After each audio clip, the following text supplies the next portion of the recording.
ఇగో పిల్లలతో చదివించుకొని యేసు ప్రభు మాటలు. ఒక నిమిషం, మనం భూమి మీద పుట్టిన మనము మనుషులు అంటే మనది ఏ కులమైనా ఏ మతమైనా అందరం ఒకే తల్లి ఒకే తండ్రి నుంచి పుట్టిన వాళ్ళం మొదట. కానీ భూమి మీదకి వచ్చిన తర్వాత మనకు ఒక కులం ఒక మతం అని మనం పెట్టుకున్నది అది ఎంత. అయితే దేవుడు మనందరికీ ఒక్కడే. అది ఎట్లా చెప్పగలుగుతున్నాం అంటే మనందరినీ కోసినప్పుడు రక్తం ఒకే తిరిగి ఉంటుంది. దేవుడు కూడా ఎంతో మంది దేవుళ్ళు ఉండరు.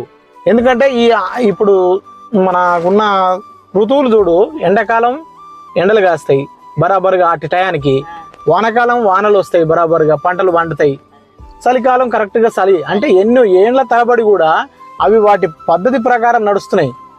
అయితే మనుషులమైన మనం అవన్నీ ఏం చెప్తున్నాయి అంటే దేవుడు ఒక్క దేవునికి లోబడి ఉన్నాయి. అవి మనుషులమైన మనం దేవునికి లెక్క చేయకుండా లోకంలో ఎన్నో దొంగతనాలు, మోసాలు, వ్యభిచారాలు,